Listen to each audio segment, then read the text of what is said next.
just tendered into, where did we tender into, Steph? Dublin! Dublin! Oh, sorry. We're in Dunleary, going to Dublin. So it looks like we're going to be hopping on a train. Yes. To get to Dublin and get to Trinity College. Yeah. All right. So we are waiting for the train here, getting ready to go into Dublin. Yes, we're in Dunleary. So we're going to hop on the train and we're going to go all the way over here to Piers Station. And we're going to go see Trinity College and the Book of Kells. Nancy has not seen that, so we're going to go see that. Oh, and look. And here comes Guess our what? train.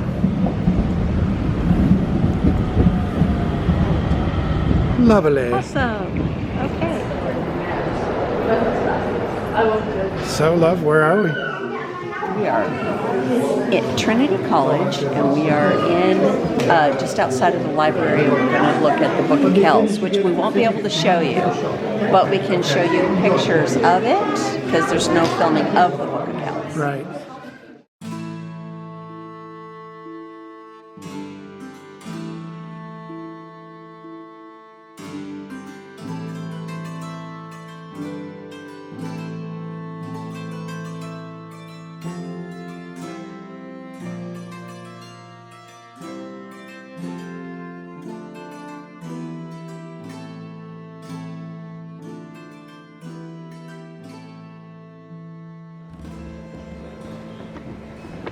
This is known as the long room or the library here at Trinity College, and it is amazing.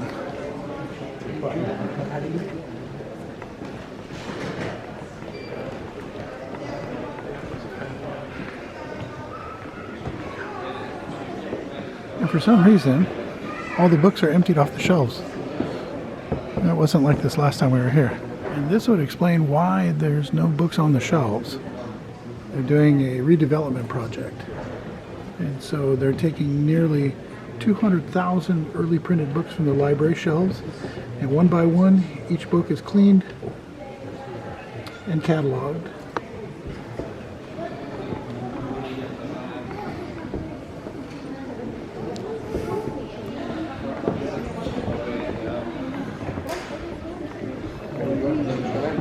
At the very end of the hall,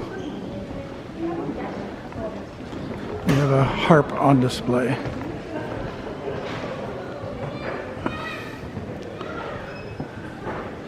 Brian Boru harp. Oldest surviving Irish harp and is the model for the insignia of Ireland. And here's a closer view of the harp.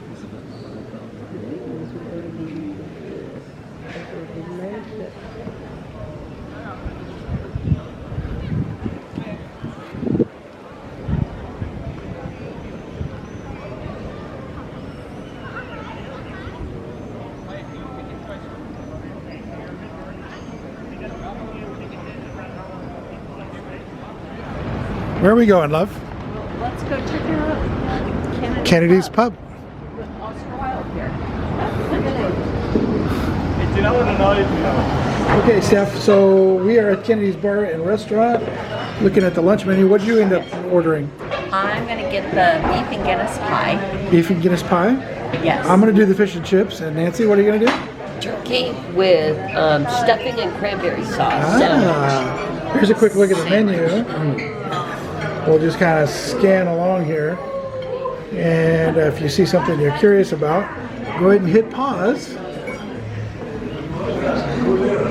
But we're checking out the menu. Came highly recommended from a gentleman on the street here in Dublin. We stopped and chit-chatted for a little bit, asked him what his pick was, and he pointed to this place here.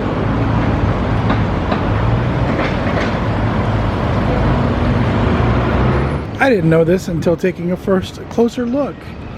Oscar Wilde, at 14 years of age, had his first job here in this establishment, stacking shelves and earning a few shillings in the 1860s at Kennedy's. Wow. Wow, look at that. Whew. Imagine being the person setting the cross on that steeple.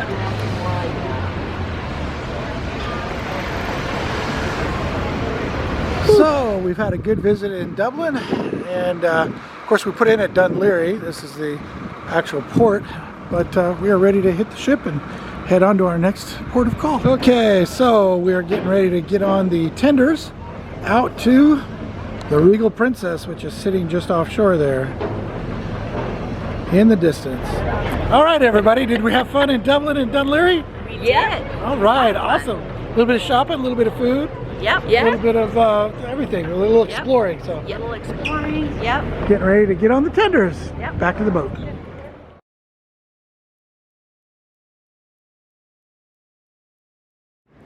Well, we have arrived in Belfast, Ireland, and Steph and Nancy are actually going to go take a tour in Belfast. I'm going to stay on the boat today, but Steph's going to be taking some pictures and videos and showing the highlights of what they're doing. They're actually going to take a tour of Belfast and go to the Titanic Museum, which they're really excited about.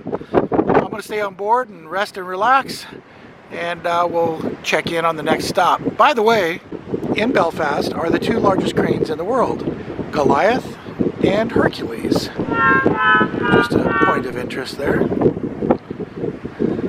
And there they are down there, walking over towards the bus. And just for scale, I'll show you how high up we are. You can see Bobby up there. The little black dot, he's going to stay on the ship. And we're going to go check out Belfast. All right, so we're going to go into Belfast, Nancy and I are, and we're going to go check out the Titanic Museum, and then we're going to drive around and check out some of the town, and then we'll be back at the ship. So it's about 4 hours. So yeah, Bobby chose to stay back and just hang out and rest. So we're going to have fun. So we're on our bus and head to the Titanic Museum. See you in a bit. All right, so we're at the Titanic Museum, and behind us is the museum itself. And when you look, that is how big Titanic was. So just to kind of give you an idea. And there's 4 points to this museum, and it represents the White Star Line. I'm going to turn around and show you these. Oh, let me turn this way. Okay, these posts behind us, these metal posts, represent where Titanic was launched out of, and the one closest to us is where her sister, the Olympic, was launched from. And when they launched Titanic, they did not do the champagne. They were just like, yeah, get her in the water. Interesting. All right, we're gonna go inside now. All right, before we go in, this piece of metal behind us that says Titanic, that was from a piece of the metal that they used to build Titanic. So when they built the museum, they used a piece of the metal that they used to build Titanic with to do the sign out front. And this brick building right here was the headquarters for Harland and Wolff, who built Titanic. So that was their office buildings. All right, let's go inside. It's windy out here. So this is the city of Belfast, and this has, show this to you. The rope works.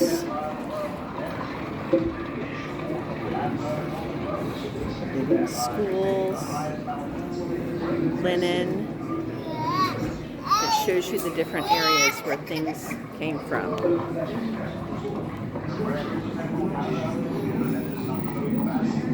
Belfast leading department store. This one's for the Heart of Shipbuilding in Belfast.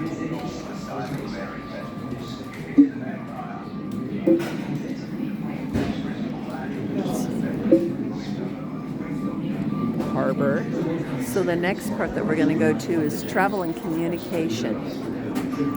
So obviously they had immigration.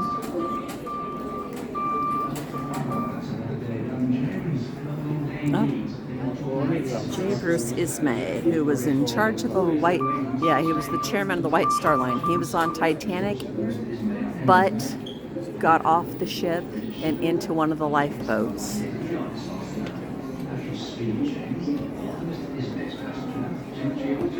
Canard Line, which was another big one. So it shows you the shipping lanes. So these are the Harland and Wolff gates. Because the Harland and Wolff is the company that built here at the docks, built Titanic, along with many other ships.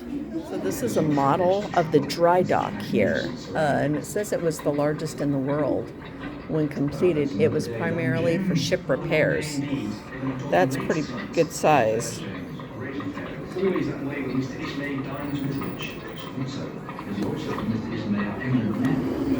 We're going into the shipyard, and these guys were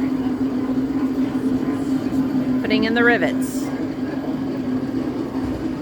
So is he a riveter? That's a good question. I'm not really into heights. And we're a ways up there, and we're still not done. We're going to be climbing more. So here, take a look.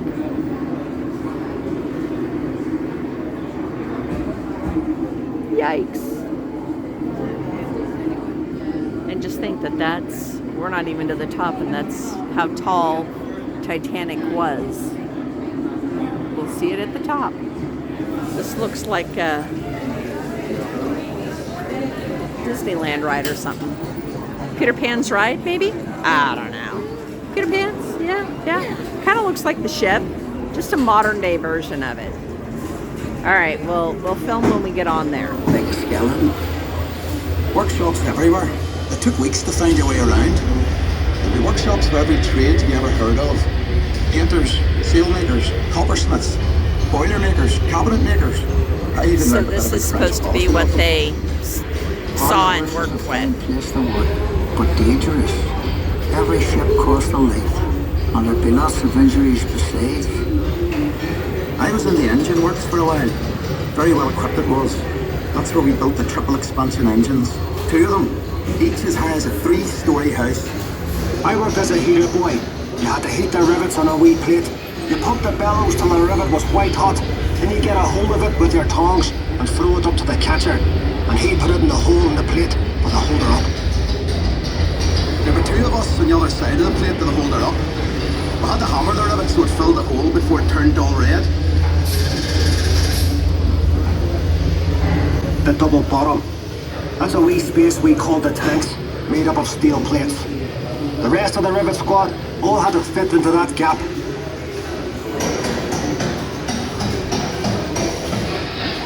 One of the 4 men would check each rivet with a special hammer. If it made a ringing sound, we'd have to get back and chase it out after work. I'd get scared working down in that double bottom. You only had candles for light. And the constant hammering against the shell plates. You could hear it all over Belfast. Some of those boys ended up stone deaf, so they did. We were paid 31 bob a week. The heater boy and catcher got 16 bob. But we all worked the same 54 hours. 100,000 people watched the lodge. Some paid a bob to sit in the reserved seating. There were extra trams laid on. Then we all went off to the pub to wish her well. So as I said, here are... Ooh, I don't like heights. Okay, this is where the Olympic was launched from, and the one on the other side is where Titanic was launched from. Interesting. And I don't like heights. Okay, I can't do it. I don't like heights. Okay. All right. That one right there is Titanic's. In 1912, she carried out a series of maneuvers in open water under the watchful eye of Board of Trade Inspector Francis Carruthers. Then, at 8 p.m. that evening, she departed Belfast for Southampton. She was preceded by a considerable wait of expectation. At Southampton, the White Star Line had already constructed a massive deep-water ocean dome. And this is what some of the staterooms look like. For the wealthy, of course.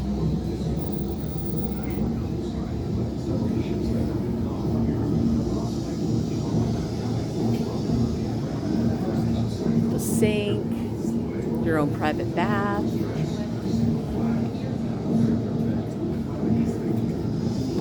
And this is what a second class cabin would have been like.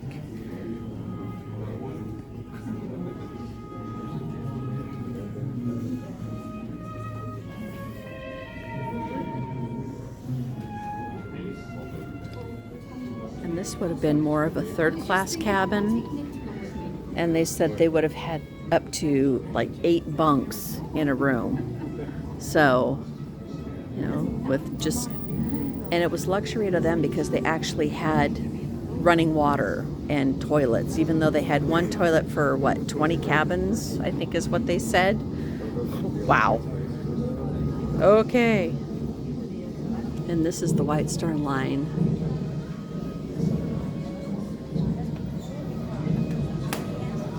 Dinnerware, tableware.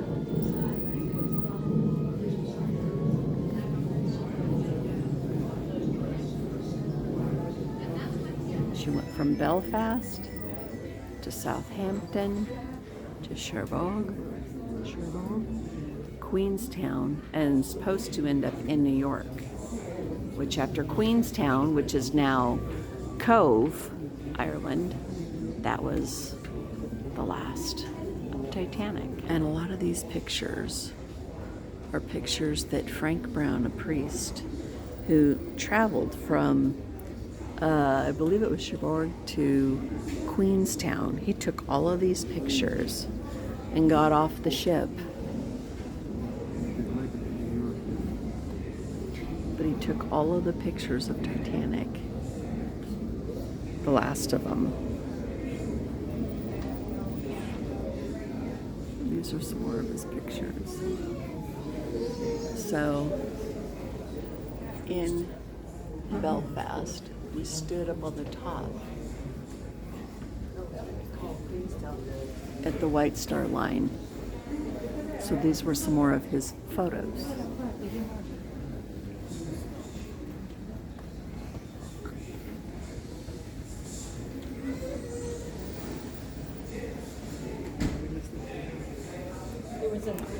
He was a very good photographer, very compelling photos. First class lunch menu.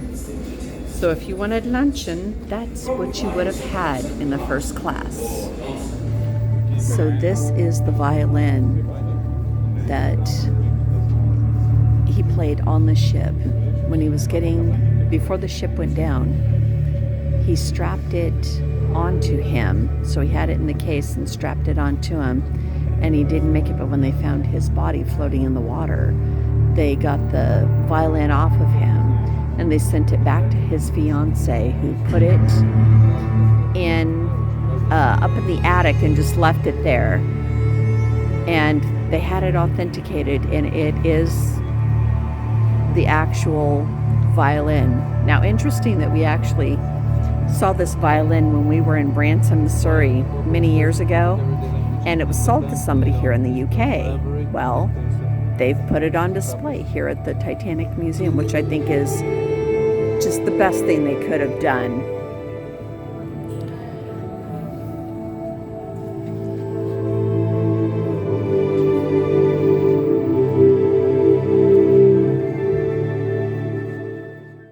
New beginnings for Belfast.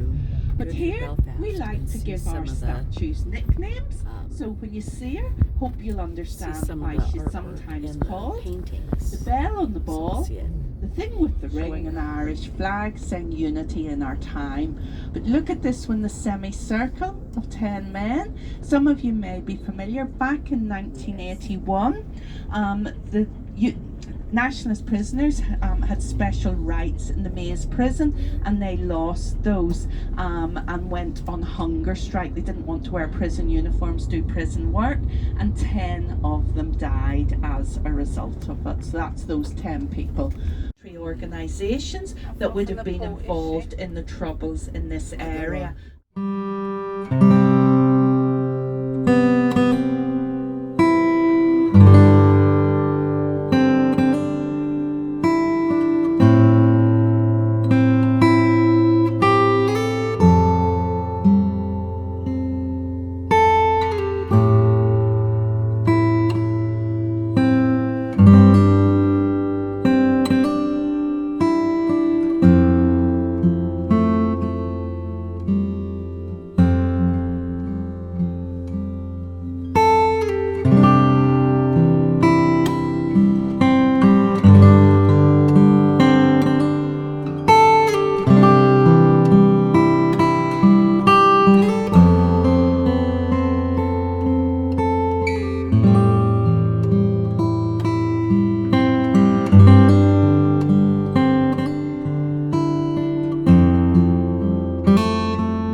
Elephants. Elephants. Okay.